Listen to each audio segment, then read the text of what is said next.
Hi, Mahesh. Good morning.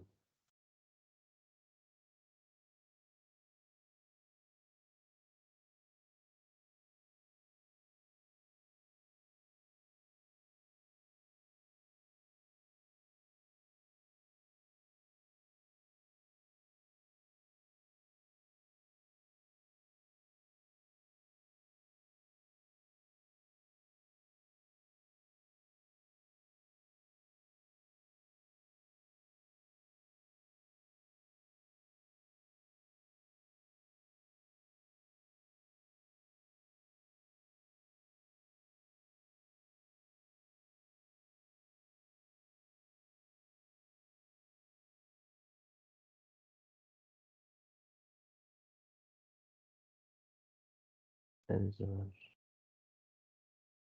kitty.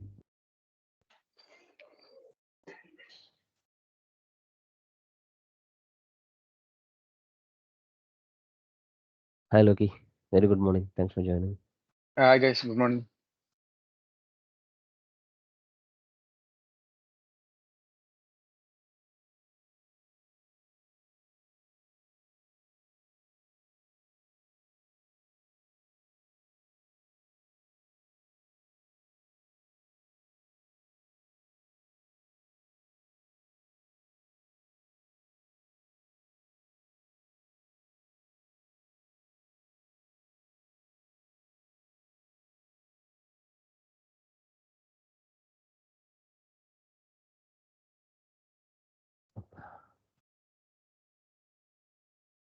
Share the screen.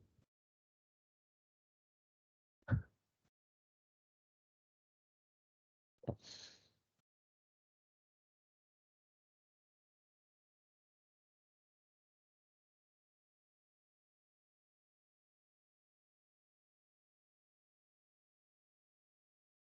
huh? Just inform.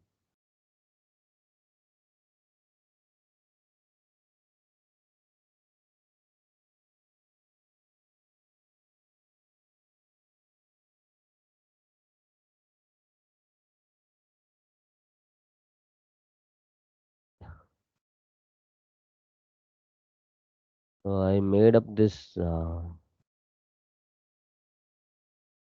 two slides.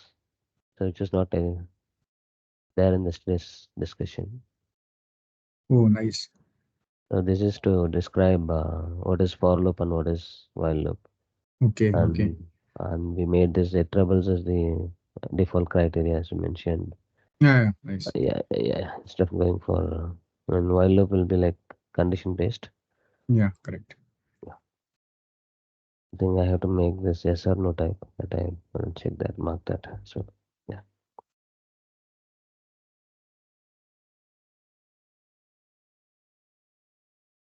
mm, let me connect.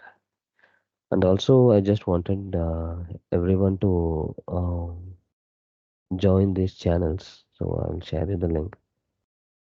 Just give me a minute.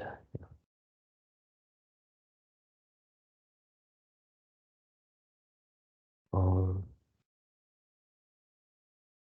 Hi, I mean, can you please open this LinkedIn link? And inside this link, there are few posts where we are having.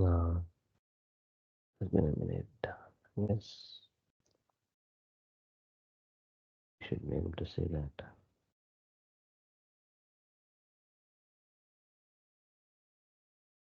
I'll share the links directly here.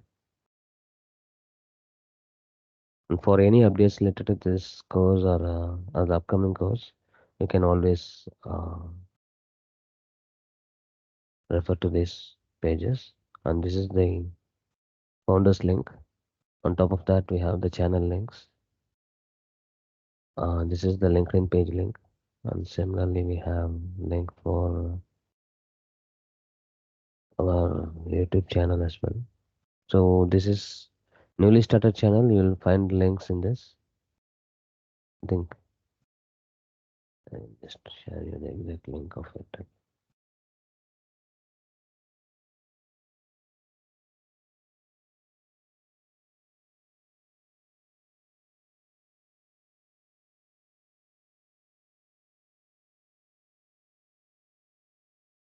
This is the YouTube link. You can stay connected with this channels. Also, we have an WhatsApp channel. Okay, sub channel.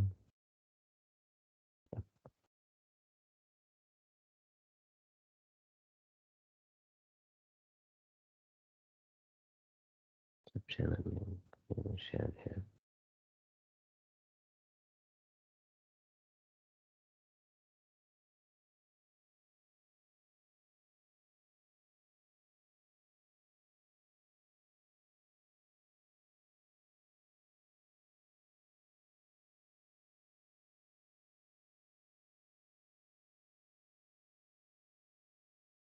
Sub channel link.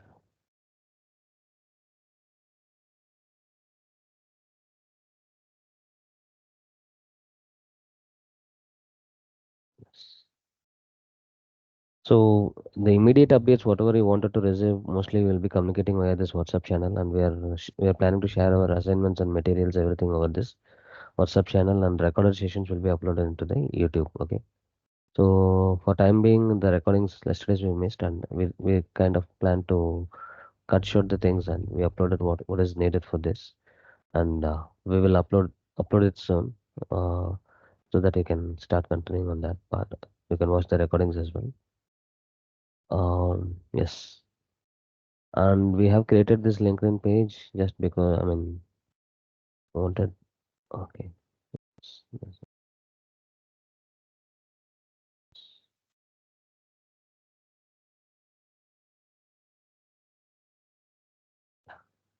So this is our company's page where we are planning to put all this. Even the sessions what we plan and what is the future ideas. If there any internship or anything we are planning to take, everything will be available. Either this or else mainly we'll be doing on this the founders page. Okay. So please stay connected and do follow us. So whenever you get some kind of updates or anything, please support us, and whenever any free links or free live classes are there, you can always join. Okay. Also, whatever trainings we are planning to conduct in the near future, everything will be posted here. Yeah. Having said that, let's move to the yesterday's discussion. What where we started, and we'll go there. Okay. Just give me a minute. S- okay. So I guess Raghavendra, okay, Lokesh, Mahesh. Okay. Yeah, I think it's already 8 minutes past. So we'll start our today's training, and today we are mainly going to focus on hands-on session. So Raj is currently not available. He will be joining us soon. So once he is available, he will share his screen and he will show you how to set up the things, and we can start working on the hands-on parallelly. Okay. Yeah. Prior to that, I just wanted you guys, every one of you guys, to go through these links and join this. And I hope everyone would have joined this WhatsApp channel and stuffs. So whatever the latest updates from this, what even the assignments and post, everything will be shared in one of these channels. So please stay connected. Yeah. So before that, I just wanted you to go through an summary of whatever yesterday's class. So what we saw, whatever we learned in yesterday's class, we just gone through what are the Python highlights, what are the features of Python. So which is like Python is a high level programming language. I don't need to write any boilerplate code, and dynamic typed. So which is like based on the type of the value being assigned on the right hand side, the variable type will get changed. So that is kind of dynamic type. Don't need to define the type of the variable by the time of definition itself. And the interpreted language is nothing but line by line execution, not like a compiled. Platform independent language, which is like cross platform support. So if you develop a code for Windows, Linux, or any platform, you can directly use the same code. This is possible because of their they have kind of a virtual environment kind. Uh, we'll get to that. I didn't explain that much in detail. I don't want to confuse that now. So it comes with an extensive standard library. So the standard library is nothing but any programming language will have its own standard library, which is nothing but it will come with their own what to say. Whenever you install their compilers, you will get all the standard library together. So we don't need to externally download or install this. So this standard libraries has a very rich set of library when you take Python. So whatever the basic needs of any programmer will be satisfied. So that is the main advantage. I think yesterday Raghav was asking the same. Why Python, not other languages? Yeah. So Python is uh, powerful in this aspect. And multiple programming paradigm is nothing that object oriented programming support and procedure oriented. If you are familiar with procedure oriented programming, like functions and all, you write and you can go for it. And functional programming, it is similar to that, but it has some differences. But still, all these paradigms are supported. So if you take Java, it supports only class-based concepts. There are multiple various flavors of Java where you can ignore class concepts, but the core Java doesn't support that way. So, but if you take C programming especially, it will not support object orientation. So likewise, I mean C++ is kind of a multi-paradigm language. Similar to that, even Python also supports multiple paradigm. Okay, this is the pretty much we covered in the what is Python, what is the highlights of Python, and then we move to variables. So where we discussed about what is a variable. Variable is a name given to a memory location. Okay, so which is nothing but I just wanted to tell you something on that line. I will explain that after this, which we missed a bit. Okay, so that will be really helpful to understand the underlying things that will look through. So variable, in a very short form, variable is nothing but a named storage location, which means it is going to point to a variable, I mean a value in the memory using this variable. Okay. So whenever you wanted to access this value or whenever you wanted to manipulate these values, which is stored in the memory, so via uh, via variable name we can manipulate all this. Okay.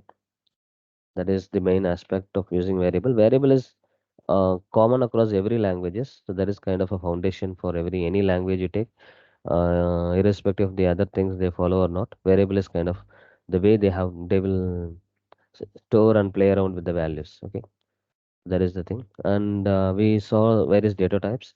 So data types we again classify into two types, which is like primitive and collections.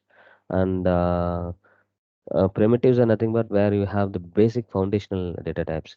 We generally deal with numeric data types, string data type, and they have this Boolean as well. Okay, so integers is in the sense in the numeric data type is whole number, and float is nothing but decimal values. And Boolean, as you know, it's a true false bool type. String is nothing but a group of characters and group of things, whatever we I mean, whatever we read now, whatever text we are getting it all on the string format. And next comes the collection.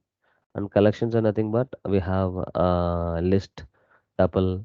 So this is a group of a sequence of items. These items can be integer float like primitive types. It can be user defined types like any class objects or anything. Or else it could be a list also, sub list. So if you can have a list of list also we can create. Okay. So there are multiple ways. I mean, this list is kind of representing this group of items. Okay. I'm just a tuple is also same. Okay. Tuple is only thing is a read only, right? And range is similar to that. But what we are using for range is like when you wanted, if you are very clear about the range of values, whatever we wanted to create it, range will come in handy. You don't need to write each and every elements. And if you are know the periodicity of that, the interval also, we can use the range. Okay, that is one thing we learned. And we didn't start with dictionary yet. We'll move to the dictionary today as well. Okay. Before getting to that, I just created few flowcharts to understand how this for loop and the while loop works. Okay. When it comes to for loop, as I mentioned, we don't have any conditions, right? So I might have shown you some code. Just give me a minute. Let me open that code, whatever we have written as well. Okay. As you can see here, just not this one. Yeah. Mm. Even these two examples, both we can take. Okay. We used indexing to access through the for loop. I mean, for the to access the values in the list, and we directly use this. Okay. So here we don't find any conditions. We find one type is called range. Okay. So we are just using for IDX. I mean that is index in range. Okay. So this is nothing but this is just a name. Whatever you give, it doesn't matter. So this is the one which is we are calling it as iterables. So what this is it's a kind of object. Okay, where it stores multiple values and we can iterate over. Iteration nothing but what we're trying to tell here by iteration is iterate is just so iteration is nothing but we have a container kind of this way, okay, where it stores the list of elements and here we'll be pointing the current cursor. So we'll be moving step by step. So this is an internal, I mean, there is some special functions to implement this for our custom objects or custom types. But when it goes for default collections like list or the other, I mean, list, tuple, even range, compiler will provide that the next element details. Okay, that's what it happens. If you see for index in range, for every iteration, it is actually moving to the next value automatically. So it I mean for loop expects this value to be iterable. So this is what I was mentioning in this. I mentioned in this flow chart. So as you see, once it enters into the for loop, it sees the iterables. So here range is an iterable. Even the other one, what we are saying is a list. Okay, which is actually we introduced like we created a list like this. Okay, so when you see this iterables, it will walk you through. It will enter inside and it will execute the body and it will move. Once it reaches the end of the iterables, it will exit. Okay, that is the idea behind for loop. We are not having any conditions and all. So that is the condition. If for loop you wanted to use, the object what you need to use is an iterable. Okay. Okay. So now next we move to while loop again. Let me explain with this same logic. Okay. So as you see while loop, I think this is one of the specific feature in Python when it comes to for loop, right? So you don't find this kind of behavior in another programming language because if you take Java, C, C++, whatever languages I know, for loop will take a condition and it will take an initial value and incrementer I is equal to 0, I less than 10, I plus plus. Likewise, we used to do. But here, the syntax what we are following in Python is totally different. Okay, I guess you guys understood this point. That I'm just moving to the while loop. Okay, so while loop is as I mentioned, we are totally depend on the condition. This condition can be anything. So we can write a condition saying an always true condition also we can write. Okay, for example, while true. So here true means what is this? Yesterday we didn't explain this because true is nothing but true or false is nothing but Boolean type, right?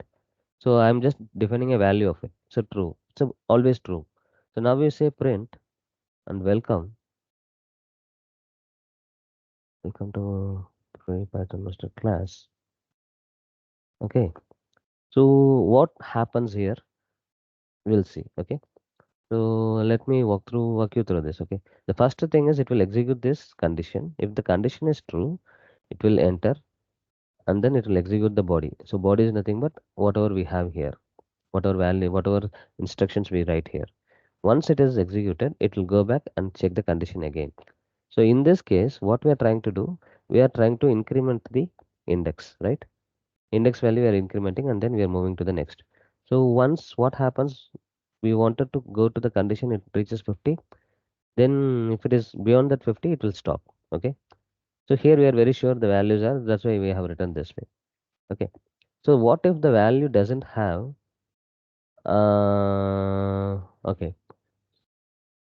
For time being, we just assume, and in that case, we'll move on to the next. There will be an exception. Okay, so that will see. Yeah, I don't want to confuse that. Yeah, we'll leave this. Okay. The thing is like while loop, it works like this. The test condition is entering, and it will enter the body, and it'll again go and check the test condition. If it is true, then it will enter the body. If it is false, then it will go to the exit loop. The same thing here happens as you see. Okay, let me try to execute this particular piece of code where I have written while of true. Then you will understand why that logic makes why it is very important. Okay. Okay. You see, this welcome is going on, keep on printing. It never comes out. Okay. So which means the program stuck in a loop. This is what we call the loop, which is never there. There is no exit condition to come out because true is always set. Because while true is will be always. I mean, this is what the output of any conditions which you execute, right? If we take this less than equal to 50, this is a condition statement. Once you execute this condition, the output will be either true or false. So in this case, it will be like false true according to the condition. But here we have given us true always. So it's like it will be taking true for every time. So if there is no breaking logic here, okay, so then it will keep on run. Okay, so that is the problem with this. I mean, that there may be cases where you have to write infinite loop. Depending on the use cases, we may need this. It's not that we don't need infinite loop, but we have to be very careful. So suppose in an unnecessary place we are having a loop condition where it is never hit, the loop will keep on continuing. It will never exit out of the loop. That is also an issue. So whenever you write program, any language, irrespective of Python, C or anything, so you have to be very careful about the condition which we give for the breaking condition, which is here the test condition I'm saying. Okay. That's it. I just wanted to say I think we have covered whatever we discussed yesterday and as well as given an introduction to, I mean, given a better understanding on for and while loop. Okay. Okay. Since I started this infinite loop, I just wanted to have one more logic here. For example, I'm just wanted this to print. For example, 10 times I just wanted to print. Okay. Using a while loop, I just wanted to print this uh, for 10 times. Okay. For example, I'm just giving a value. Val is equal to, I'm initializing this value with 1. Okay. So every time it is entering, we have to print the value 1. So one more thing, in the print, there are various formats. When you get to the string, you will get to know how we can format the values. For time being, I'll just give the values directly. Also, we can directly use this way. Just give me a minute. Okay, if you wanted to add the variable values inside this statement, there are multiple ways to do that. This is one of the method. I'll try to execute this. Okay. Yes. Then what we need? So we wanted this loop to stop after 10 times it printed. Make it 5 times. 10 times is not visible in the bottom window. I'll just make it as 5 times. Okay. And the exit condition is when the value is 5, we need to break it. Okay. There are few keywords which is helps you to break the condition. Okay. Suppose the above condition is also still running, but still you wanted to break the loop. There are few keywords. Okay. One is like break, and there are few other keywords which we use like continue and pass. So we are going to see these keywords today. Okay.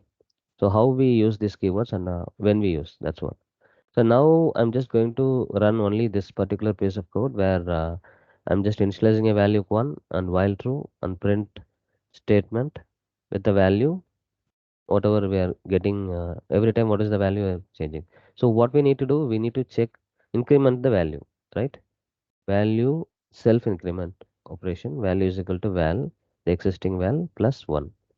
The next time it comes, it will become 2. Okay. Now I wanted to add a condition if statement as we knew learned yesterday. If the value is greater than or equal to 5. Okay. So only when it is 5, I have to break. I'm just keeping precautionary greater than equal to. I can just use double equal to also. That also works. Suppose we miss anything here, if the values go beyond 5, that also will be handled. It's a precautionary step, but equal to 5 is the ideal scenario we have to do. Okay, double equal to check. Now what we need to do, we wanted to break this loop, right? Whenever it is 5. That's it. So I'm just reiterating whatever I have written. So we have given the value, first we have set a variable called value is equal to 1. Okay, val. So this is of integer type. And we are going to run a infinite loop, and we are going to have a breaking condition inside this. So this break, what it will do, once the value reaches this particular condition, meet the particular condition, this loop it will break. Okay. So here, as you see, whenever you see a break, it will break and exit directly and join this exit loop.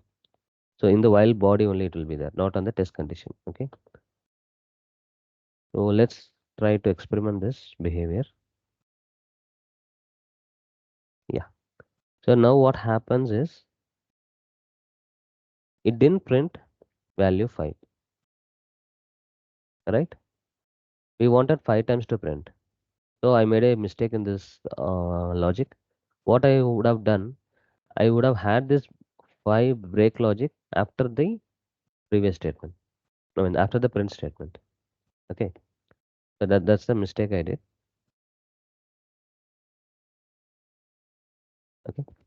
So now it will ensure the statement will get printed 5 times and then it will break.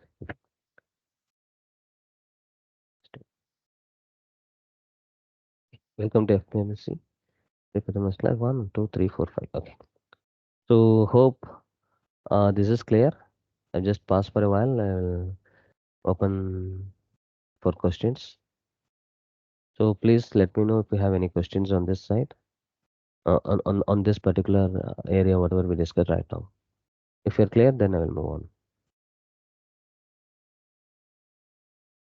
on. Guys, you have any questions? Okay, I'm just considering this as no.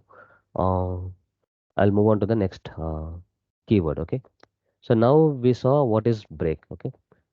Sometimes I don't want to execute this statement. I just wanted to continue the loop. Okay.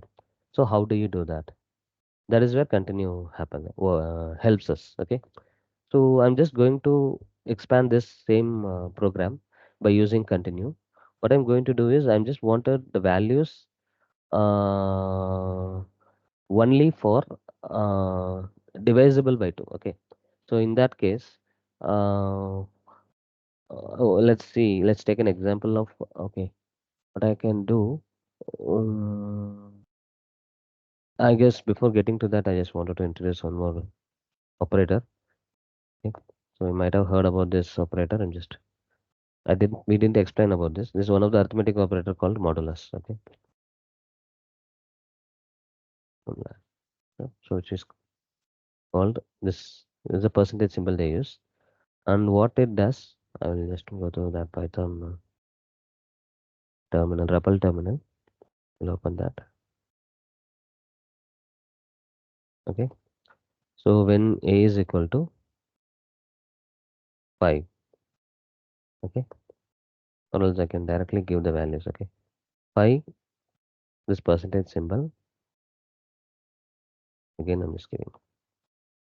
So what this particular operator is trying to capture is, once you divide by 5, what is the remainder you are going to get? That is what it will return. Okay. So in that case, you divide this value by 3. Okay. 3 ones are 3, and what is the remainder is 2. So you have to get 2. Right. So this particular operator helps you to calculate the remainder. Okay. So whatever the big number is, if suppose 1000, if 1000 is divisible by 2, what will get? 0. If some number is not divisible by 2, we'll get 1. So this property we are going to use in this logic. This is to capture the number is either even or odd. Okay. So as per this, you can clearly see if the number is, I mean, the modulo operator you apply and then you will give 2. So what happens is you will be returning always 0. So returning 0 is something like it's always kind of false, right? I'm I wanted to confirm that whether we can directly use that condition as 0. I use we can use, but still it is not recommended. Okay, let's do that way. Hmm? Don't want to do that. Mm, so what we are trying to do, we just take the value if 10 modulo 2. Okay, so there is one more thing. You have to do a proper bracketing. This this will help you to increase the readability, and there are some one more concept called BODMAS and PEDMAS, which tells the operator precedence. That also will get to will explain later. Okay. So this particular condition, what is happening is we are given this 10 number 10 and we are dividing by 2. If it is equal to 0, so what does that mean? Which means it is an even number. Okay. If it is equal to 1, which means it is not a even number.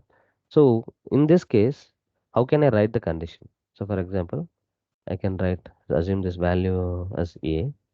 I'm just going to give this value as a modulo 2. Okay, and just make this bracket for confusion now. And if the value, the result of this is equal to 1 or 0. So for example, if it is 1, I'm going to print. If it is odd number, I wanted to print. Otherwise, I don't want to print. Okay. In this case, what I'm going to do, let me check. Print. If it is equal to 1, it's an odd number. A is odd. Okay. Now I didn't define the value of A. Oh, it's defined. Okay. A is 5 now. A is odd number. So here, do we need to have elif or else? You can always think, uh, but it's better to use else also, because why I'm saying insisting else, there is no other option here, right? Or else it's safer side to use elif. If suppose a, but this is the best programming practice. If you use elif, it will be always safe. You don't need to validate the conditions what we wanted to do use. Okay. If value is 0, then I'm just wanted to make this as okay is even. Okay. Okay.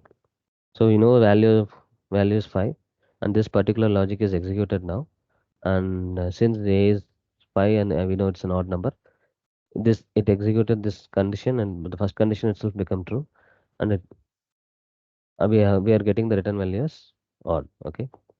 We are going to utilize this particular behavior in our loop logic. So how what we are going to do is my ask the requirement. Okay. Whenever we wanted to write a program, we should be very clear with the requirement. What is the requirement we have?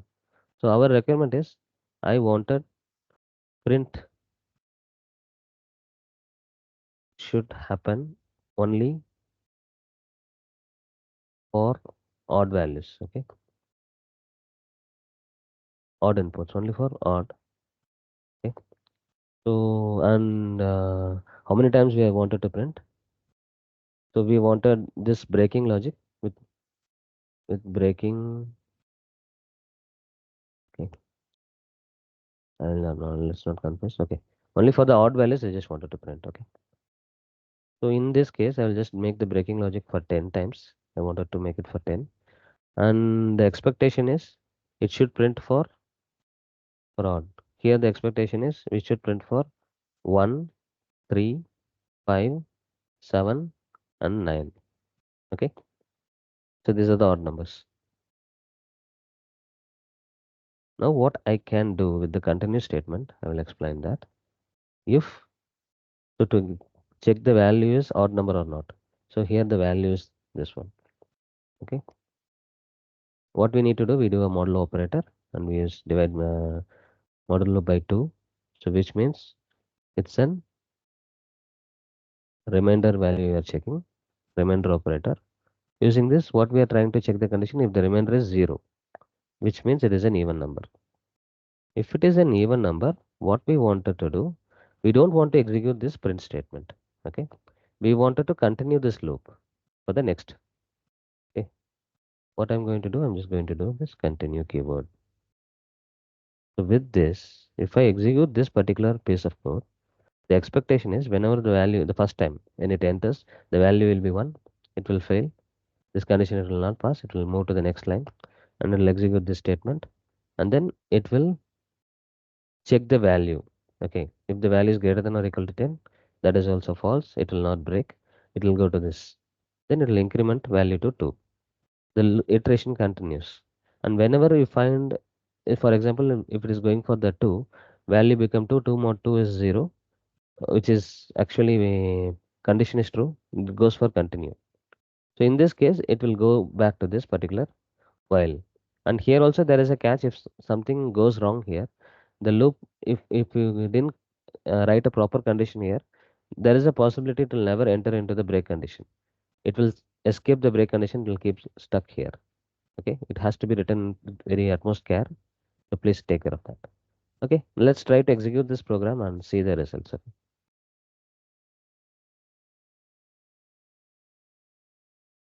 So now what happened?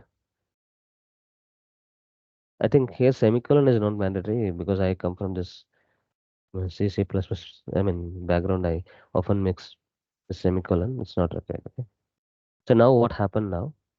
There is a problem here. Okay. It's stuck. So the behavior which I said, so it is stuck now. So it starts with welcome one and it didn't enter into the break condition. That's what we are observing now. Let's stop this program. Okay. So what's happening here is we did not increment our value. Okay. Uh-huh. So what we can do to fix this? Okay. So what we wanted is we wanted every even number to continue when our odd number is there, it has to print this. That is what we tried. Okay. Whenever odd number it comes, still it has to increment because the value is 2. The next time it enters, it is the value 2 is not changed. So we have to update the value 2 as well. So I just need to add that condition here. This is how we need to validate. So whenever some behavior is observed, so which is not as expected, so we understand there is a looping logic. So breaking condition will continue. So the continue fails. Okay. Now with this, it should work. Okay. Let me try. Yes. But what happened now? It print 11. Right. So why it happened? Okay. That also we should see. So now we wanted between one, the expectation is 13579. So we got the value 11 as well. So how you solve this? What is the problem here?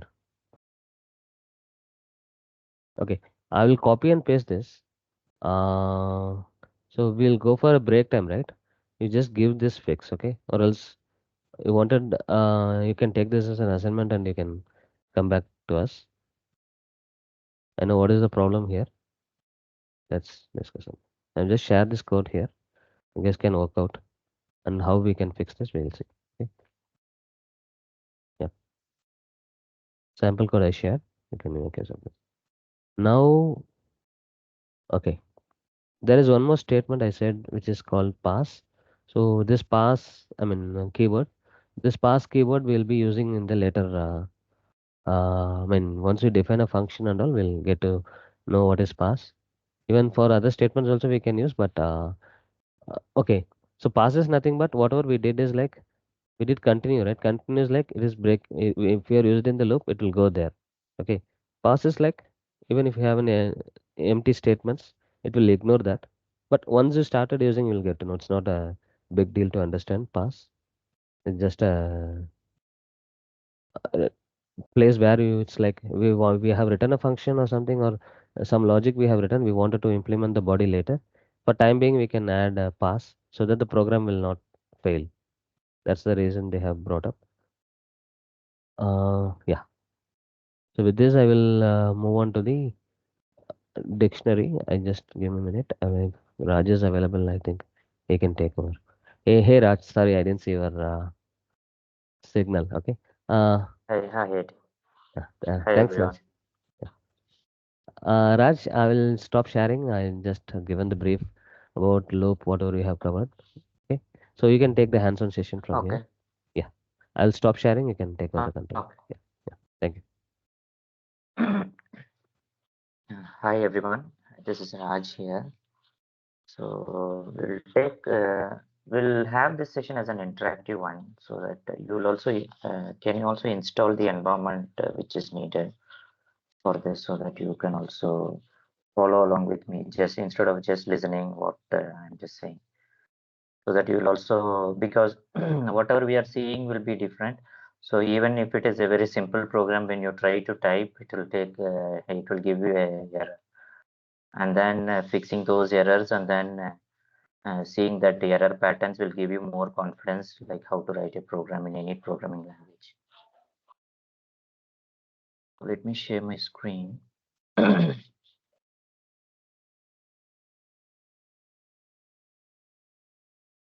you see my screen? Yeah. Yes, Raj. We can.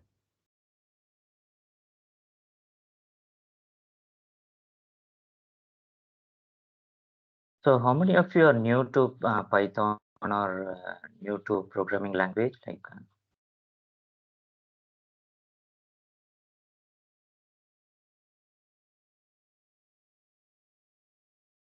hello? Can you just type Yeah. anybody is new to pro? Yeah. Guys, Anybody please has any? keep. Sorry to interrupt, Raj. Guys, please keep this session interactive so that it will be helpful for us to understand. Because if one person is actually speaking, the other person is not responding, we assume that you understood everything. So this will Please be keep like this. an Yeah. interactive session only. Like, so once you be more interactive only, we can actually, Yeah. you'll also have some motivation to take this forward ahead. Okay, since most of you are new, right? So for Python, so we'll be installing the Anaconda environment. So this will be like pretty easy and straightforward. So in your Google, just type Anaconda environment or an Anaconda installation. So once you type that, the first one will be your anaconda.install is there, right? So you can open that link. I'll share you this link. You see here, this is a link. So this is for Windows. So based on your mm, OS, it will take automatically. Otherwise, you can go to Google and then type Anaconda installation. So that will, if you are using a Mac or Linux, it will automatically it will show you that. So once you go here, just download this installer. So once you download this installer, it will be around 300 MB or something, 300 or 500.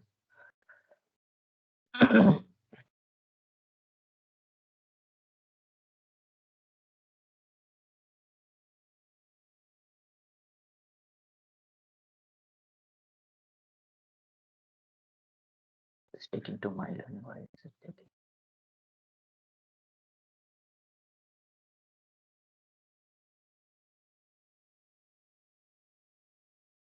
Or there is a download installer is there, right? So you can even click that. I think this takes to my learning.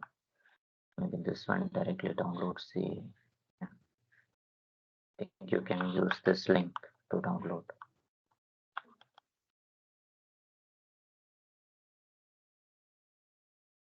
So this actually it's around 1 GB. So this will take time.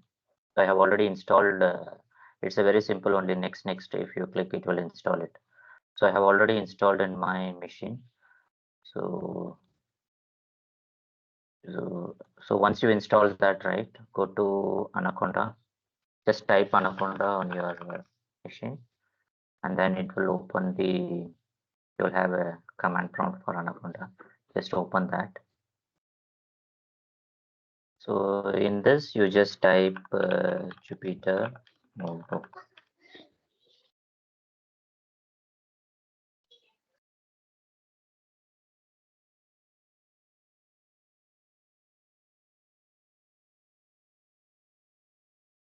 So once you type that Jupyter notebook, so this will open up. This will give you a link, so which you have to open up in your browser. So this is taking time to launch the notebook. So if you see here, so either you can just copy paste this link. So this you can store it somewhere or keep it somewhere. Each time you launch the Anaconda, right? So this will give you a different token. So token you can say like a password.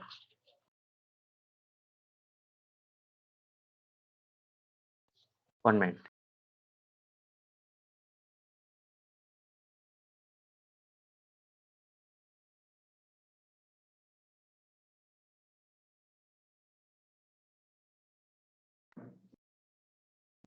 So this will just copy this link actually. Just copy it and then go to your browser. Just to go here and then just paste this. So this will open by default. It will open your C drive. So I have already created. You can create if you want. You can create a folder. So if you go here, do a new and then create a folder here wherever you want. So it will create a new folder. So once you create that, I have already created this folder masterclass.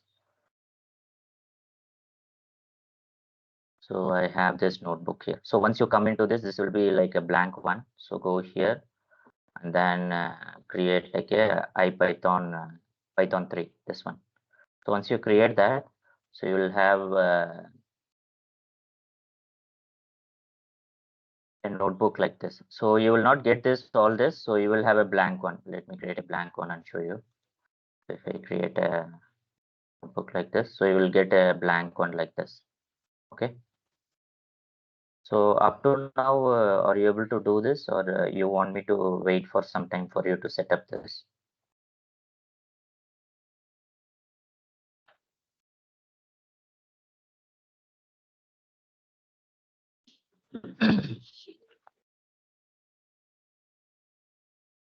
Guys, actually, if we wanted you to install and practice parallelly. So if you guys able to do that, it is good. Else, if you cannot, I mean, if you do it, you can able to do it by yourself. Then I think Raj can. Are you able to download this Anaconda? Anybody facing any issue while downloading this?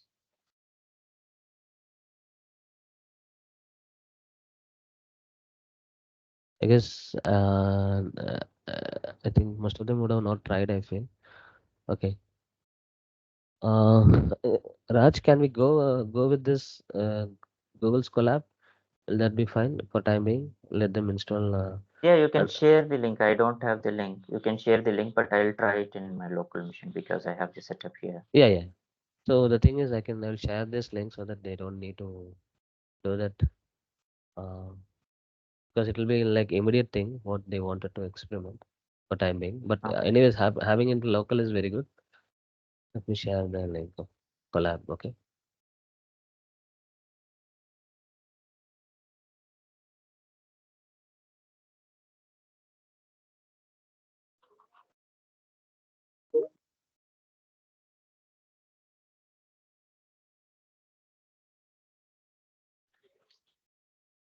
Okay. Raj, could you please open this link? I mean, if you okay, also let me open this link. Guys, yeah.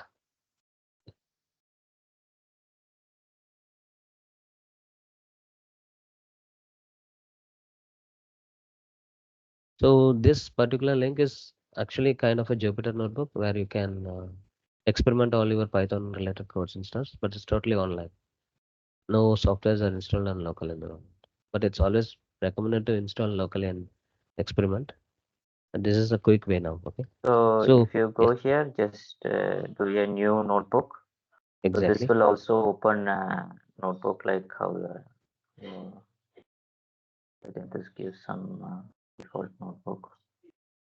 Exactly. Okay. So if you see here, so next, just accept and do a finish. Okay. I think there is a. Okay, I think Okay, yeah, that's you can continue in your notebook. I mean, the local notebook as well, but because the visibility of this is too dull, I feel it's black, right? Mm. Is there a way Okay, to? so you will get like this. So whatever I execute here, right? So you can just add a cell and then try to do. Yeah, Maybe yeah, guys, make use of let me this. try. Meanwhile, he will explain that in the Jupyter notebook. Okay. So I guess this will be direct. You don't need to install anything. You can directly use this link for time being. Maybe after this session, you can go ahead and try installing Anaconda and check. For now, whatever you wanted to practice parallelly, you can take up this. Okay, take this link. Okay, so this works actually. Yeah. So I just Fine. typed hello. So this works. So you have to just whenever I say something to try something, just click this add code. So this will create a new cell. So whatever I type here, you can add it and then click this play button. This play button will run that piece of code and then give you the output. Okay.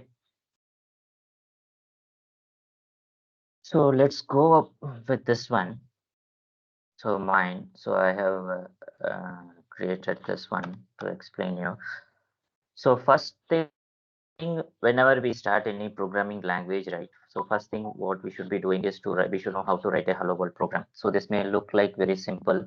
So that's what we did even when we opened this collab, right? So whether to check whether what that is working or not. So we tried a simple print statement. So trying a simple print statement, right, it will ensure two things. One thing is your environment is installed properly. The next one is like you know where to give the input and how to run the program and where to see the output. So these are the main steps that is needed for any programming language, irrespective of the programming language. So that if you see hello world, right, it will be written even if you're trying Java, even if you go to C++, even if you go to any programming language anywhere, they will be writing this hello world program. So this hello world program is to just to check like whatever the environment you have set up that is working properly. So you know where to give the input, where to see the output, and how to run or compile the program, compile and run the program. Okay. So first we will try that just to see our environment is working properly or not. So in order to print anything on the UI, right, so you have to give print. So print is a statement which is actually print everything on your console. So people used to say UI as console. So some people will say as UI. So you can say as console. So print hello world. So whatever there inside this bracket, right, you can give anything. So it doesn't mean, so whatever there inside this double quote, it will get printed on your console. So to run this one, so you can just click this run. Okay, so this will run and then below that cell only. So this is called the code cell, and then the below that cell, this will be your outputs, output of that cell. Okay, so whatever this in is there, right? So in means you are giving the input, and then whatever this number it shows the sequence in which you are run. Suppose if I run the hello world here, right? So now it will show as 2. So even though it has a cell here, but it is showing as 2. So just to mention that which order the cells are all run. Okay. So this is some basic of Jupyter notebook, like how you should interpret your input and then how you should interpret your output and how you used to see what are the things in there in the environment. So this is called the code cell. And then this is called in means where you have to give all your programs, where you have to write all your programs. Okay. So actually this should be out. It's not showing here. It will usually show you the out here actually. And then this number, whatever there is inside this bracket, that will give you in which sequence you have run. So even though I have skipped one cell and run here, it is clearly showing it as 2. So after this, I have run this program. Okay. Suppose you wanted to try something from the fresh. So yeah, I just wanted to clear all the output and try the same program again. So what you can do, suppose this is just one cell, this you can simply clear it. But if you have like hundreds of cells, what you can do, you can go to this kernel here, And then I don't know whether these things are all available in Collab or not, I'm not sure, but these things will be available once you install Jupyter in your local machine. Okay, so you clear, so you restart the one and then clear the output. So once you click this one, so once just if you just restart, right, this will only restart and it won't clear any of your output. So your output will remain the same. So in case if you are just wanted to, if your kernel is dead, or if you wanted to, kernel is dead means suppose any crash has happened, right, your kernel will stop working. So after that, even if you run the same program, so it will not give you any output and it will just stay in that. So it's like sometimes you need to restart your kernel, and then sometimes you will restart and then run all the cells. Suppose if you change the input, right, so you wanted to run all the cells and then generate the output means, so you can just restart and run all the cells. It will give you a fresh output.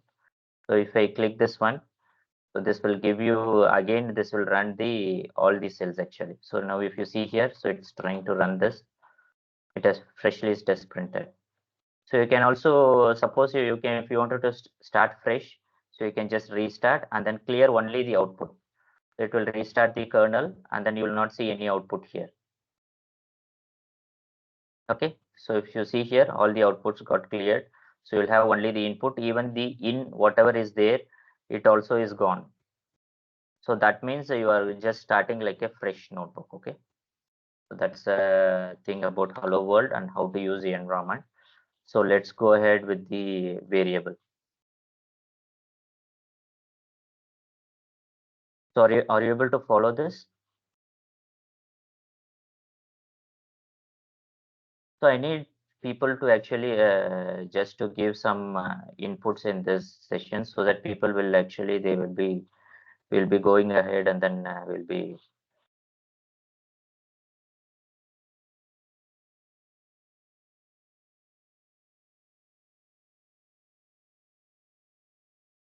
Okay, so next one is, right.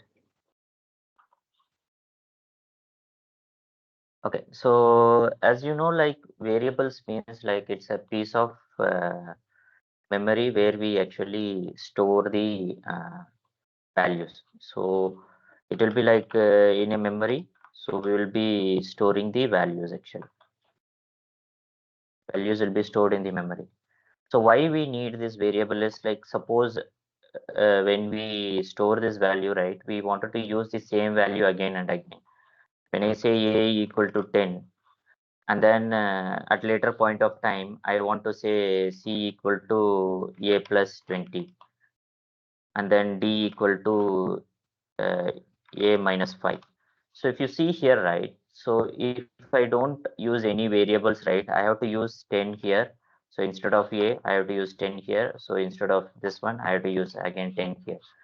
So same value, you are trying to repeat it at some point of time.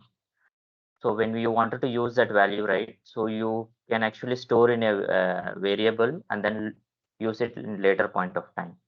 So that's the use of variable. So and then from the name itself, you will know vary. Vary means it, that value can keep changing. So now when I try to assign a equal to 10, right, so I can assign to the same value, so a plus 20. So like this I can do, or I can say like 100 plus 20. So the same value which is initially is 10, so that value has changed to 120. So that is varying. So that is called as variable. Okay. So there are different types of variables available in Python. So one is called as numeric. So numeric you can consider like numbers, like a whole number like 1, 2, 3. So that is a whole number. And then you have something like a float. Float means, so it is like 2.5, 2.4, like that. So anything which comes with a decimal point, so that we call it as a floating point number. So anything which doesn't have a float decimal point, so that we call it as a integer. So let's see like how to create a variable. So this is like a very basic thing. So if you want to create a variable, so you have to give a variable name. So I'll keep like variable as data. So okay, so data I'll keep it as 1. So how do we know like what is the type of this variable? So that one thing I wanted to say is like, so in only in Jupyter Notebook, so it gives you an option like you can actually don't have to use print when you are using in the last statement. So when I do this, right, so this, if you see here, this will give you whatever I have assigned here, it will print. So this is same like what you do with this. Okay, so when you do a print, so it prints this value. So in Jupyter Notebook, it gives you an option. You can directly use the last line, whatever the variable you wanted to print, whatever you wanted to print, you can give that in the last line, that it will print. So if you see here, the first one, this came from print, and then the second one, this came from this out. So this will be like very handy because you don't have to type every time like that value. So you can just type like put that variable at the last line of your of this program. So that will give you the output. Okay. But if you give in between here, right, that will not type, that will not print. Sorry. So if you give like this, now if you print this one, this will give you only print. So you should keep in mind. So once you put it in the last statement only, it will print. If you keep it in the first statement before this one, so anywhere in between your program, that will not print. So only at the last line it will print. Okay. So in order to know like what is the type of variable, right? What you can do is Python gives an option like it will give you if you have a type. So just to know what is the type of variable, just type and then put that variable name inside the parenthesis. So if you do that, so this will give you an int. So as I said earlier, this is same like how you do as a print, like this. Okay, so this is giving like a class int. So if you type only this one, so this will give you as only int. So if you want to declare a variable which is float, right, as I said, so data equal to 2.5. Okay, so this is a variable named data. So if you assign 2.5, so now if you print, so that same data, so that is as float.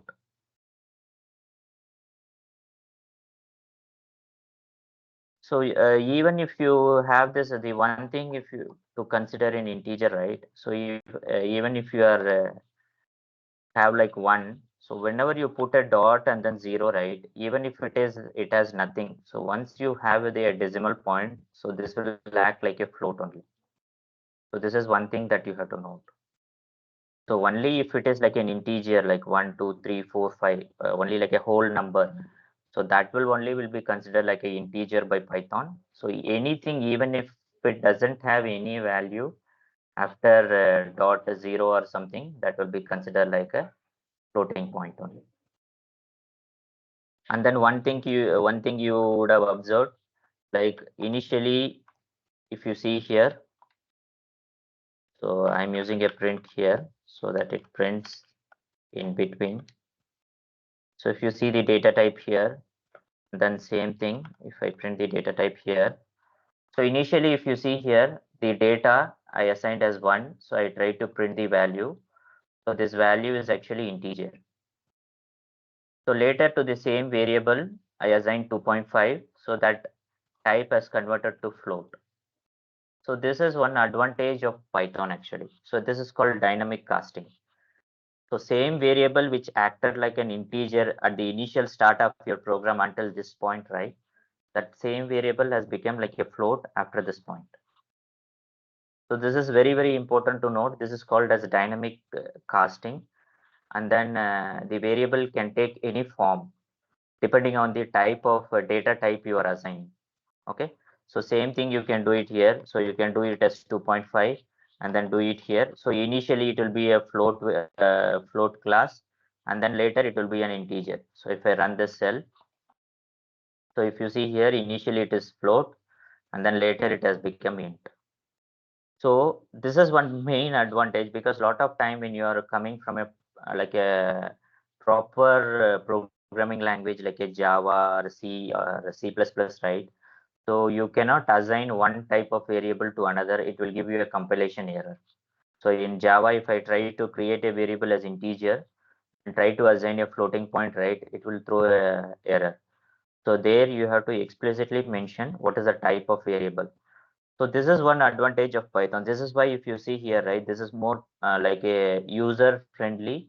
When people come from some background who don't know like what is programming, so that you see the popularity of Python has become so wide, like even the non-programmer can actually program because they don't need to actually know like what is the type of variable they need to assign. Because in programming language like Java, C or C++, right, you should know the data type before you are using it. But in Python, so there is no need to know that. So you can just assign any variable on the fly and it will take the form. There is no, you don't have to worry about how much memory it will take, and then what is because in there is no nothing to worry about like a overflow or something. Because if you see here, right, so let me show you one thing what is like overflow. Suppose if you see here, when I type a variable like so long like this, right, so if I see here, this is taking as integer only. So there is nothing like whether it is a long int or short int or like a small int, something, nothing like that. But if you see in Java or C++, right, you should explicitly mention whether that is like it is going to take a 8-bit, 8 byte or 8-bit or 16-bit or 32-bit. You should actually explicitly mention. So once you cross more than like that value, right, like 32,000 some value, so it will overflow and then it will give you a error actually. So in Python, you don't have to worry about anything. So even if it is like a very big, large number, right, you can you can assign that to any variable, and then Python compiler will take care of it. So this is one biggest advantage of Python actually. So you don't have to know about any data type. Any data type it will hold on the fly, and then you don't have to worry about any memory.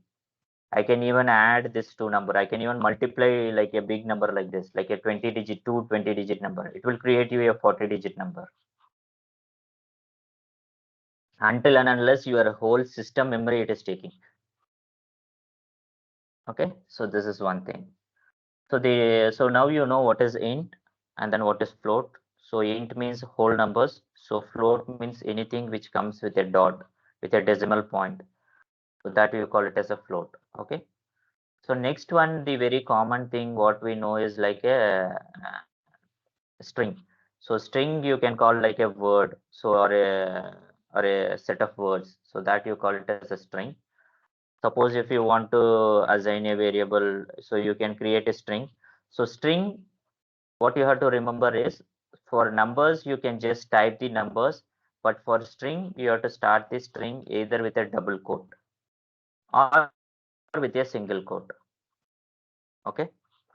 So you have to type like I'll give my name itself. So when I try to print what is the class, I'll type like type name, and then finally I'll print my name. Okay. So this shows it's a string. str means it's a short form of string. So it shows a string class, and then the whatever I have put it here. Now if you see here, I have given like a double quote, but it takes like a single quote. So it doesn't matter. So either even if you give here single quote or double quote, it doesn't matter for the compiler. So you can give here. So these are some different ways where you can give your name. Okay. The one point where the string will be, where you will explicitly need a double quote or single quote is, suppose if your string contain a single quote in your string. So this is Raj's book. So now if I try to put here like a single quote inside this one, right, this doesn't take, because it says that this, you see the highlighted ones, right? So even though I'm using a single quote here, so this Python interpreter, this actually thinks like this string ends here, because what the interpreter will see is So once it encounters a single quote, so it thinks like when it encounters another single quote, that string ends there. So in cases like this, right? So when you try to type, just to show you the type of error, what you will get. So this says unterminated string. So so the thing you should note here is like do not feel until and unless you are running something bad, do not feel like what even if you are typing something wrong, just try to run it and then see like what is the type of error you are getting. So in any programming language, it's not only related to Python. So in any programming language, if you see the type of error you are getting, so you will know like from the error, once you know to fix your problems, so you will learn more and then it will be easy and it will give you more confidence. So now if you see here, this is an unterminated string because the string, it ends here. Again, it sees like a string, it is starting here. So if I try to put here, it will give a different error because even though we have ended the string, but this one still it is hanging around in the sky. Okay, so how do we actually solve this problem? So this is where the double quote and single quote will come into picture. So if you have a single quote inside your string, then use a double quote. Okay, now if you see here, your complete string is under came like a highlighted one in red.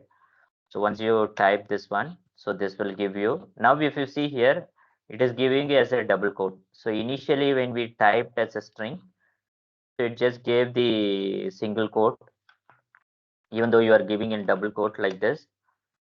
But when you are explicitly giving the string in a double quote where it has a single quote, it actually properly prints the string. Okay, so this is where you have to use your double quote. Similarly, if your string has a double quote inside, then use a single quote to the outer string. Suppose if I have a double quote inside, so I have to use the string in the outer quote. So this will print as how you want it. Okay. So this is some important use of double quote and single quote. Initially, when we see, we will not get to know like why we have double quote and single quote. But when you closely watch, because there are some scenarios where your string may contain a single quote or double quote. So based on that, you have to choose it. Okay. So the next one we go is like the sequence type. So sequence you can consider like what you consider like as a sequence. Sequence means one after the other. Okay, so these data types are stored in a way like it is piled up one on top of the other. Okay, so there are two sequence which Python actually gives and it's very powerful. So one is a list and one is a tuple. So list, if you consider, so you can consider a list like I'm using data to most of my things so that it will be like easy for me. So you can use anything. You can use A, B, but that doesn't give any like significance. So I'm just using as data.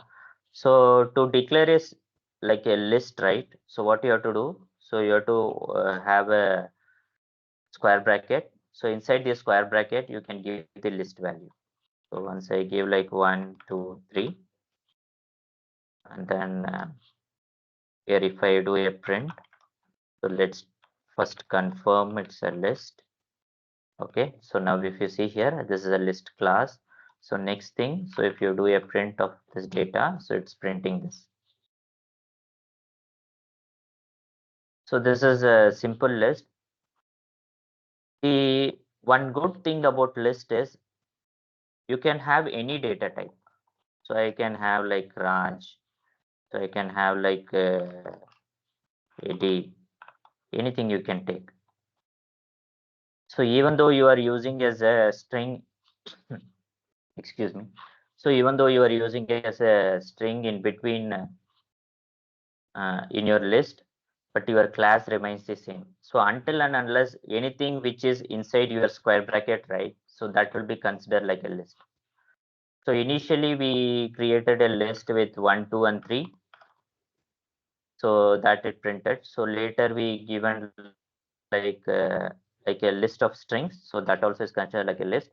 So another one why I said like this is very powerful is like how your variable it can take any value on the fly. So your list can also accommodate multiple data types. So even though this is string, right, I can give here as numbers. So now if you see here, so this will be like, it will even, again, this is a list, and then it actually, it holds, it doesn't give you any error, it actually holds. So this is the most powerful, one of the, I will consider this like, this is the most powerful feature in any programming language. I have not seen in anything like this. So if you see some of the programming language like Java, C or C++, right, they are more specific to the type. So you should actually know what type it is. And then when you are using the type, then you should know like exactly, when I create a list in a Java, right, I have to create like an array list of strings. I cannot mix the number with it. So if I try to mix the number, even if I try to add one value as a integer in hundreds of string, it will give you an error and your program will stop working. But the beauty about Python is like, you can mix any data type. There is nothing that will actually hinder you from using mixing any type of data type. So this is list. So in this list, right, the thing is you can keep on adding. So suppose if I see like later we'll see a lot of things. Now do not think about append and all. So later I'll show you like how to do. But you can keep on adding this list. So initially it started with this, and then later I append means it will add at the end of your list. So don't go into the details of what append is doing and all. Just to see, just I wanted to show here, like you can dynamically modify the list. So your tuple, right, you can consider the tuple also same. If you see here, I'll just, if you wanted to comment something in Python, just use a hash.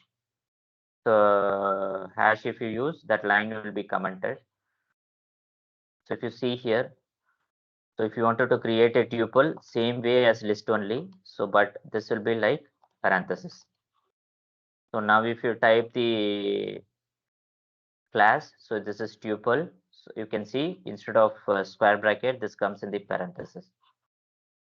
So the one thing about the main difference, so this will also hold the same what list holds. So this will also hold the same property as what list is holding. So I can give like 1, 2, 3. So I can mix the data type.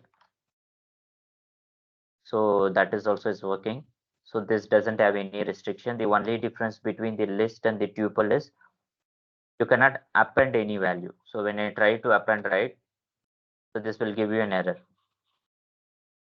So list, you can add, you can delete, you can do any type of operation dynamically. But tuple you can consider like, it's like a, you can in a simple term, if you see, if you say, it will be like a read-only list. So that when we created a tuple, so tuple once created, right, you cannot modify it.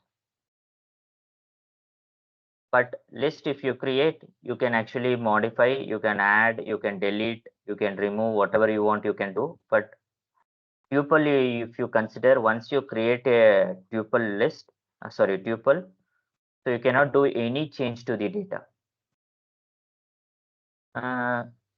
This initially, this may seem like what is a big deal, because we are just creating a data and then that is not getting changed.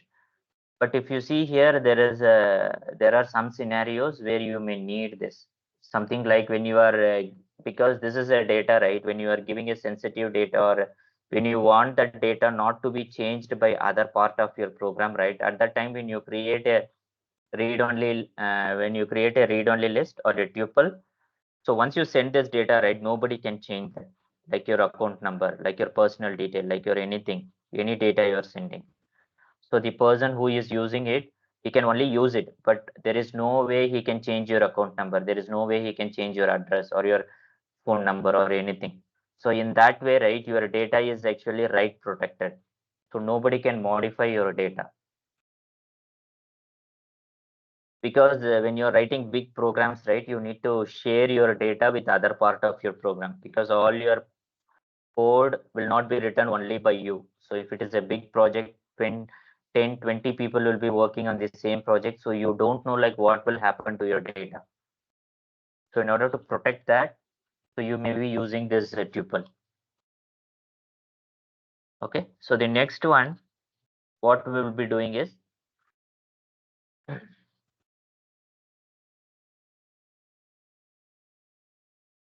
so we will be going to the dictionary. So in dictionary, this data types are all not new. Dictionary is not new only to Python. This type of dictionary you can people call this as map in other languages. Like Java, if you see there is a hash map and then there is a map is there. So where dictionary you can in a simple term, if you see, so you will have a key and then you will have a value. So all your data will be stored in like a key value pair. So you will have one key to the left side of your colon. So you will have the key on the right side of your colon. So you will have the value. So value need not be a string. So it can be even a number also. So how you create a map here is like, I will create a simple map. I'll say like data only. So to create a simple map, so you have to give the flower bracket. So for list, so I'll just put it for your understanding. I'll just comment this. For list, you have to give square bracket. So this is list. So for tuple, so you have to give parenthesis. So this is your tuple. And then for dictionary, so you have to give this.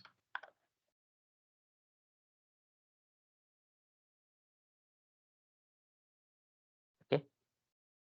So these are some type of convention that you need to know. Initially, this will be like little confusing. So but once you get used to this, so this will be like very easy. So you can note it down somewhere so that initial like couple of you get used to this. So until that you can note down, because initially when you see, you will be confused like what you have to do, whether it is a list or dictionary or it is a tuple.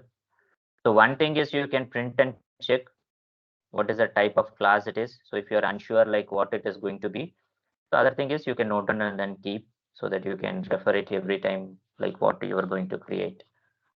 So if you to create a dictionary, right? So I'll use the data itself. So as you know, so you have to have a parenthesis. So the first will be your key. So this key I will put it as name, and then second will be your value. I'll put it as value, my name.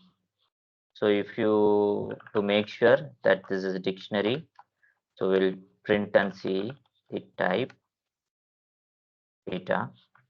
So this is a dictionary, and then if I print the value, so this is coming as name and Raj. So this is a very simple dictionary, and then you can have multiple dictionary also, multiple values, key value pair also.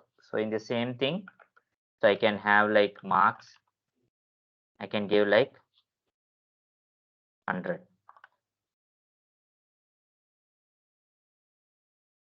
So I can give like 100. So if you see here, so it doesn't mean like it has to be a string. It can be a string, and then it can be a value. Okay. So you can store it's just a comma separated. So you can just store as many as you want, key value pairs, and then you can print it. So this is one thing. And then suppose if I wanted to access, suppose if you have a lot of key value pairs, like consider that you have like 100. Just a minute.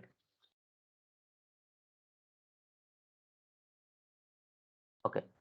Suppose if you have like a lot of key value pairs, and then you wanted to print a particular key, or you want to just pick one out of this. Now if you see here, I have two. So I have two key value pairs. I'm interested only in one particular thing, like marks. So how do I print that? So to print any particular value, right? So you have to give like a dictionary. So you have to go to there and then give a square bracket, and then whatever the key inside, as I said earlier, what is there in the left side of your colon, so that is your key. So just use that key and then print it. Now if you see, it doesn't print the whole dictionary, and then it printed only the one. You may be asking why it did not print the like the key. So that is how it is designed. So you can only print like this. So once you give the dictionary name, so data is your dictionary name, and then you give any key, whatever the key you have, the left side of your colon. So it will be printing the value. So if I wanted to print the name, so what I have to do, I have to give the name key. So it will print my name Raj. Okay. So later when we are seeing dictionary, we will see like how to iterate, how to know the keys, and then how to know pick only the values. Later we will see. So now just to give you a glimpse of what it is, I'm just showing like how to create a very simple dictionary, how the dictionary data type looks like. I have just given you this example. Okay. And then the next one, what we have to see is like the set. Set you can consider uh, like a dictionary only, but the thing is it will not have any duplicate values. Okay. So let's see like how to create a set. So if you see here, set is also you have to create with the flower bracket only, but you have to give like 1, 2, 3. You can give any data type. I'm just giving 1, 2, 3 for example. Let's double check this, what data type it is.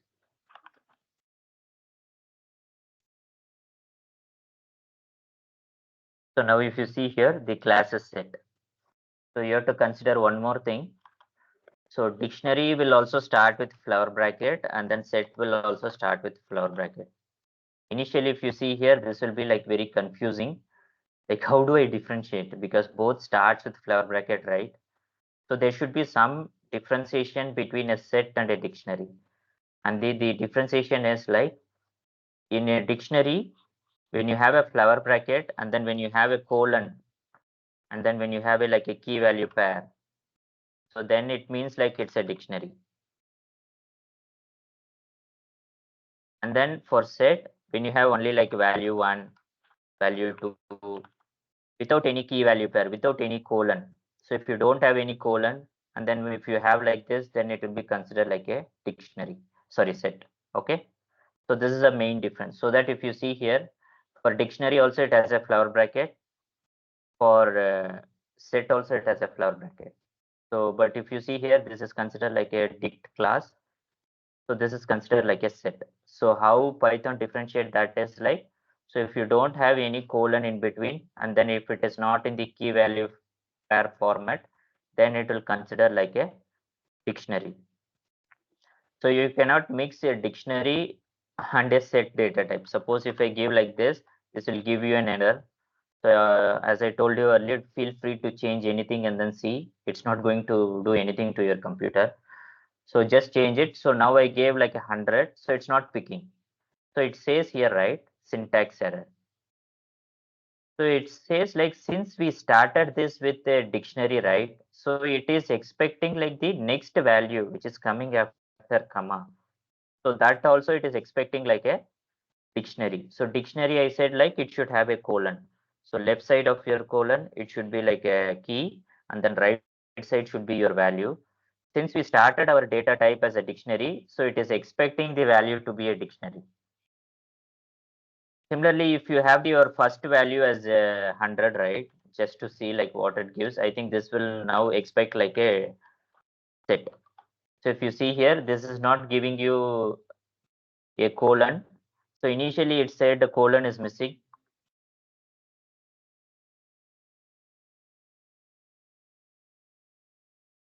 1 minute. Okay. So initially you see when it actually started with a dictionary type, so it expected like a dictionary. But later if you see here, when we started with a set data type, it says this colon is actually, this is invalid syntax, because this initially what you are starting with, it is considering it as that type of data type. So if you start with set, so it will consider the next value also expect to be a set like this. Okay, so if you run this, so this is not subscriptable. So this is giving error because it is expecting here. So you cannot subscript because it doesn't have a key value pair. Okay, but so if you consider here like this, so it expects your front value also to be a next value also to be a set, so that it is giving you that error. Okay, so the main difference you got, right? So dictionary and set, so both starts with the flower bracket. So if you have like a key value pair, you have to continue all value as a key value pair. If you start like only like a value, you have to give all the value like a value. So if you mix both, you will get an error. Okay, so set we saw, so this is giving 1 2 3, and then it's printing this, and then there is no big deal in this. But the difference between a set and then a dictionary is like this also mixes, you can mix data types and then it will not give you any error. So this, if you see here, I started with the integer and then I mixed a string, so it doesn't give me any error. So this looks like similar like list, but the difference between these two is like set will not have any duplicate values, but list can have duplicate values. So what I mean by that is like, suppose I consider like 2 comma 2 comma 2 and then 3 comma 4 comma 5. So now if you see, I repeated 2 3 times, I repeated, and then 3 I repeated once. So now if I try to print, so it will give you only your unique element. So this is one property of main property of a set. So set will give you only unique elements, but list can have duplicate values. So if you consider this, if I give like a square bracket, so there is no change in the data. So now if I try to print, so I printed this as a list. So list, it allows, so the way how you gave here, it is printing the same way here. But if you give like a set, so this will remove all your duplicate elements and then it will print only your unique elements, and the unique elements will also be printed in the same order how you give. Suppose if I give here 5, don't think that this is arranged in your ascending order or descending order. So this is not that way. So now I gave 5, so it's printing in the same way. So this is arranging as a hash map, so it's giving you in the order. So I thought it will give like initially it will give 5, but I think the set is actually arranging in like a hash map to find the unique elements, so that it's arranging in your ascending order. Okay, so this is something new to me. So now we will go with next data type called a Boolean. So Boolean, you can consider like there are two values a Boolean can take. One is true and another is false. Okay, so these are the two values it can take. So how you create a Boolean is, as I said, like you don't have to mention the data type in the front. So to the same data, so I'll consider like true. Sorry, true should be this one. So it should have T as this one. Just give me a minute.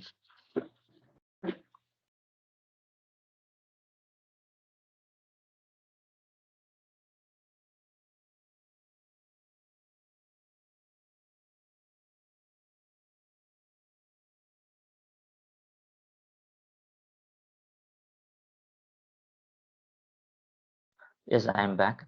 So if you see here, so true is capital is true and F is false. So how you know like whether to take this true or not? Because if you type this true, this is not highlighted.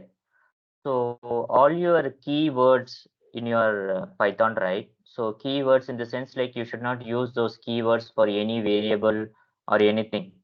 Okay, so that will be like highlighted. So when I say true, so this, if you see, this is coming as green color. So but when I say small true, and this is coming as black color. So the thing black color means it's not a like a keyword. Keyword in the sense you should not, you can use that, you cannot use that keyword for any of your variable. So what I mean is, uh, so if you type true like this, so as I said, it's a keyword. So you should not use this for any of your assignments. So if I try to use 10 here, so this will give you syntax error. So any keyword, whatever you use, true or str and int, all these are all predefined keyword, which shows like whatever is highlighted in green, right? It means like it's are all predefined keyword like like type, print, all these are all functions. But if you see int, string, and then str equal to Raj, and then true equal to 10, and then false equal to 10. So all these values, right, all will give you all the errors. Okay, so like this you cannot assign, so this will give you error. So you should not use the keywords for your variables. So the one way to identify what are the keywords is like it will be highlighted in a green color. So if you see anywhere in your program which is highlighted in green color, you should not use that variable. And then Python is actually case sensitive. So what do I mean by case sensitive is I will remove this to show you that. So when I say true here, so if I assign 100, so this will not give you any error. But if I mention capital true, and if I mention it as 100 here, so this will give you error. So if you see in Python, Python is case sensitive. This true is different from this true. Both are different value. Similarly, if you say as false, this false is different from this false. This is called as case sensitive. Some languages are case insensitive, but Python is a case sensitive value language. So if you have the same variable name, don't think that you have given same variable name. You have to be very careful. So this is a, since this is a keyword, it's very easy to identify, but you see like name here, right? So when I give name here and then give my name, and then suppose the later point of your program, when you give like this, and then you change your name. So if you see here, when I print name, so this will print Raj. But if I print capital name, so this will print Eddie. So both are actually different variables. So so you have to be very careful whether you are actually giving in a small case or in a capital case. So somewhere in your program, if you are given like a capital name, right, this will not give you any error actually. So you have to be very, very careful. Since if you take some type checking language like C or something, right? If you there you need to declare the variable before you use it. Even in C++ also, there you can actually easily catch this type of error. Since Python is giving you the liberty to use the variable on the fly, this will give you a lot of issues. Because suppose if you consider, if you are given by mistake like this, right, I will tell you it is impossible to actually to catch that. Because when you have like 1,000 lines of code, you don't know like what you are writing, then you are gone. The worst thing will be it will not notify you any error. So if you see here, my intention is to use the name only, but since I gave like a mistake like this, right, I cannot actually know what is the error until and unless I print this. So here to demonstrate to you, I am printing this. Suppose if I'm using this to create an account or to do something with that name, so then you are gone. The worst part is, so when I clean this, let me clear the output. I think this may give you an error. I think let's try this. Yeah, this is giving an error. So this will actually identify. So, but if you do an assignment by mistake, there is no way you can find this out. I can assure you that. Okay, so we have a little bit deviated. So since that is a case sensitive, I just wanted to show you that. So one is like you cannot use keywords as variable. Okay, so that's what we saw in the section. And then you cannot and Python is actually case sensitive. Case sensitive means so both name and then capital name is considered like a different variable. Okay, and then even if you give variable like this, right, NAME, so this is also is like a different variable only. So so until and unless it matches exactly what you mean, so even if you change lowercase, uppercase anywhere in your program, so it is actually a different name only it will take. Okay, so this is very, very important. So whenever you are whenever you are naming your variable, right, there are different ways you can name your variable. So to follow some convention, so I will also say you that here. So some people will name everything in lowercase so that they don't end up in using in uppercase. So but sometimes, right, you will have variables in your two names in your variable, like, so you will write like how do you say, so you will have like account name. Okay, so how do you write this name? So you have like a name and then account, two letters will become. So how you will name this? So one thing is you can give like this, other thing is you can give name account.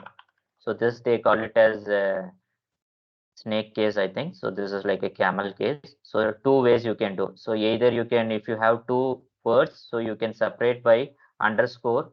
So by this, right, you can actually avoid this name clash. So like if it is involving two names, so you will be using an underscore, or if you are using like a two letters, right? Either you can use like this, or some people they will use like for everything they will use start with a capital name, and then they will use like this. So this is also is perfectly fine. So whatever style you want, so you can adapt that. This is not specific to this language. So any language which is case sensitive, right? You can follow this any of your this naming convention. Okay. So now let's get into the Boolean. So we have deviated a lot. So Boolean means it can only take two values. One is true, one is false. So if I consider data, so when I say as true, so now if I print this type of data, so this will be Boolean. So bool means Boolean, that's a short form. So and then if you consider this, print this, so this will print as true. Okay. So if you consider as false, so this will consider as false. So directly we will not, most of the time directly we will not assign value like this. So sometimes when we compare two operator, like a relational operator or somewhere where we can compare two condition, so that will return a Boolean. Okay. So that we will see later when we go to the operators and other things. So this is a Boolean. So now you can just consider like Boolean means two things. One is it will take false, another one it is to take true. So true means it is like condition is proper and it will get into that condition. So false means it's a like a not a operating condition like that. Okay. So this we will see once we go into the loop, and then once we say relational operator, right? So we will see like how do we get this Boolean value. So other than this, there is nothing like Boolean. So only true or false. Okay. So the last data type what we are coming now is like the uh, none data type. So none is like null. So in some programming language like Java or something, if you see there is a null is there. So Python also have some type of data like that. So when you see like none, so as you said, like this is highlighted in green. So this is like a keyword. So if you see the type, so I'm a little lazy in typing this. I just copy this. So if you see, it's a type of none type, okay? And then if you print, so the thing, if you see here, right, it's not printing anything. Actually, it is printing. You are not able to see because none, it will not print in the output. So this is one important difference you have to take. So if you give like a print, so this will not print. So in the output, if you explicitly print, it is printing. It is actually dependent on the console, whatever you are using. Sometimes if you are printing in some standard output, right, not in this Jupyter notebook, suppose if you are printing in somewhere, there it will not show none. So in some console it will show. So here it is showing. But if you this is actually implementation specific. So now it is not showing. So in some console, when you are running a program, like how Eddie was showing in his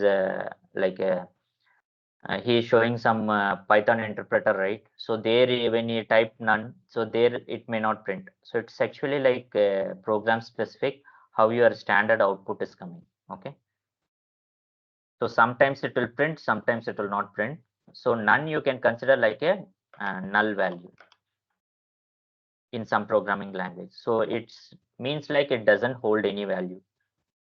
To show that it doesn't hold any value, so we assign that value as null. So this will be, you may think like why we need that. We can just click this and then do, right? So why we need that?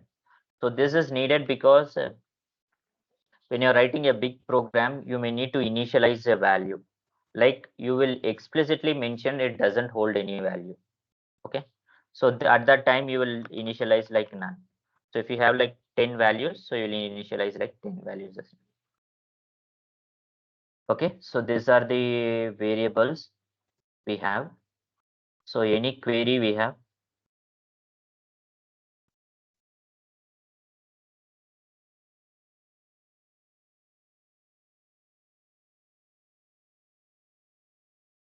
Are you able to install anything?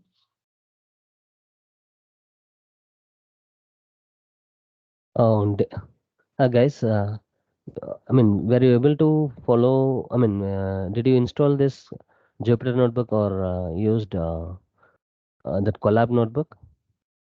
Did you guys try? I mean, I guess they would have not tried now because we have covered all the sessions back to back. They would have not get a chance to attempt it on their notebooks. So what we can do is like the next session we can ask them to work on that as well. So can you guys answer? Can you? I'm Yeah. trying to install. If I hit the link, it's open to the welcome to collaboratory. Hello, Oh, the welcome voice to is audible. Yeah, yeah. Noor, can you share your Yes, screen yes. if it is fine? I will walk you. Yeah, We, one we, second. we can help you. And one more thing, I think. Yeah, sorry. Carry on. And after Screen this is session, visible. we'll join again by 11:30. We'll take a break. Okay. My screen is visible. Yeah, Clearly. your screen is visible. Yeah. So now Here, here, yeah, there is a file option, right? File menu. Go to the file menu. Noor, click that. Yeah, new notebook. a new notebook. Click. Yeah. So, okay, you need to sign in. Okay, you need to sign in on your Google account. Yep.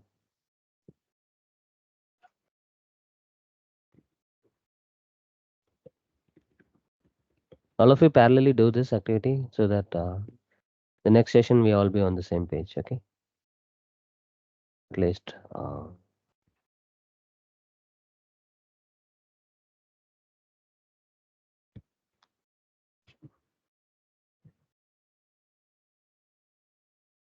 Yeah.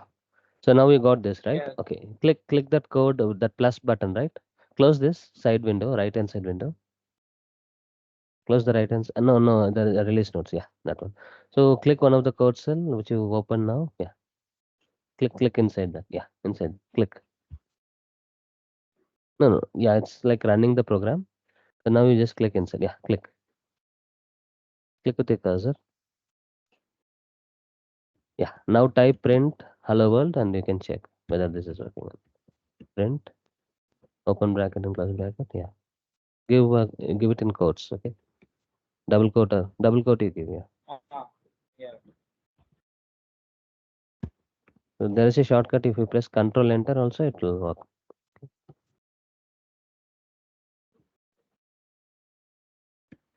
Run that.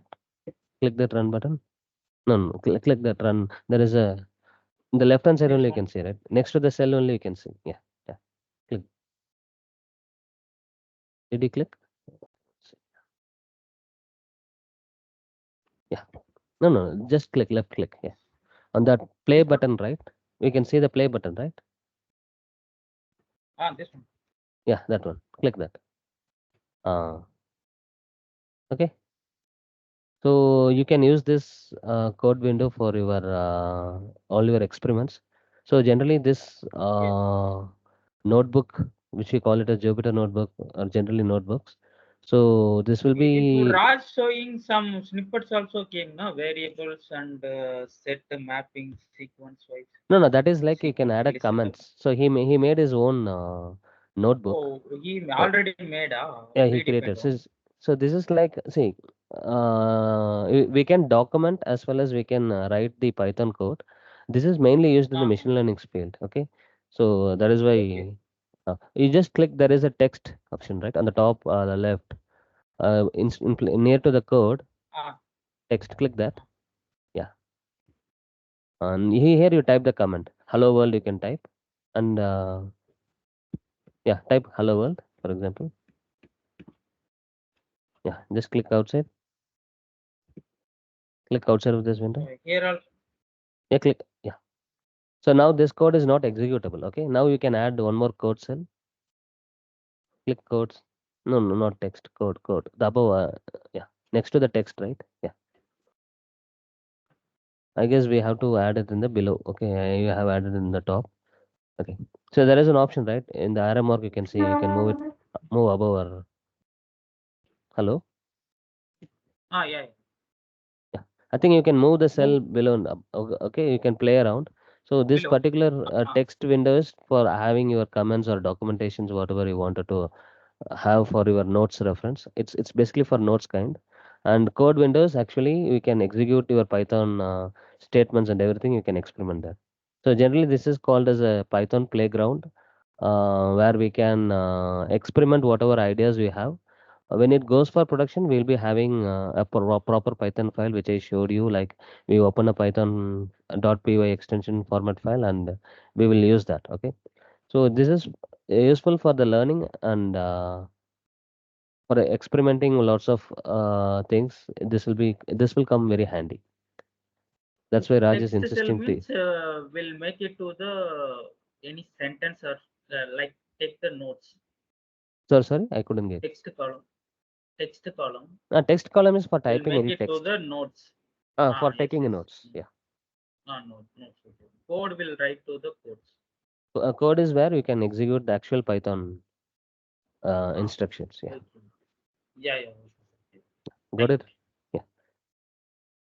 Yeah. Thanks, guys. Follow the same steps what Noor has followed. If you are not able to install Anaconda, or you have trouble in installing, you can directly use this. This is completely free and it's online, and you can store these files as well. So here's right now it is shows untitled.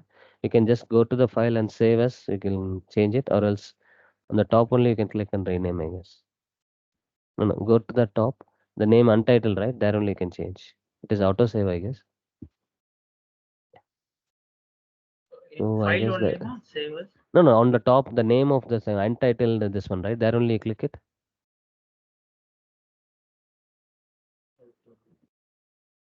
Here. Sensor 11 is the last Hello? one. Right? Yeah. Just give me.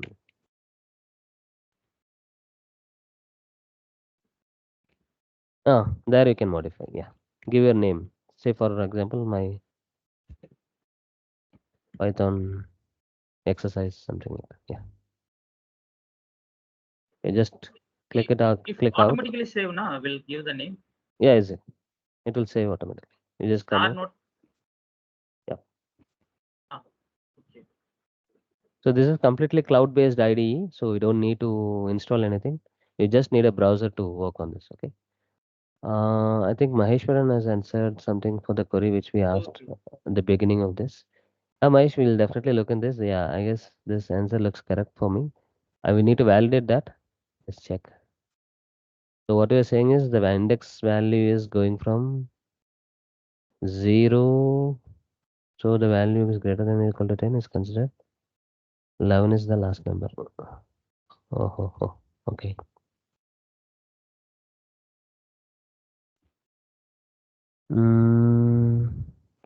True. Why are you saying index? I'm not getting, because we are not using any list as of now. Index starts from 0, so the value of less than or equal to 10 is considered 11. Okay, it's the last number. Yeah, we'll again discuss this topic, Mahesh. Thanks for the attempt. I guess there is a confusion between index because we are not using any list as of now in this particular piece of code. But yeah, we'll discuss after we come back. Okay. Thanks for the attempt, and we'll discuss on this. Thank you, guys. Let's take a short break. I guess I mean we'll be taking break. I mean till 11:30 we'll take a break. If you guys have any questions now, we have till 5 more minutes. We can discuss, or else we can drop, or else we can discuss the question what Mahesh has asked. What went wrong here? Okay.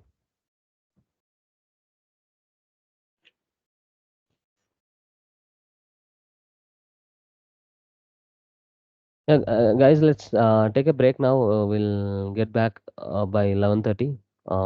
Those who join, please join again. Okay, we'll discuss about the next operators and how we can get the hands-on session. So, thanks, guys. Thanks for joining. I'm just going to stop this recording as well. And when the new session starts, please remind me if I didn't start the recording. Okay. Thank you so much. We'll meet again by 11:30. Okay. Yeah.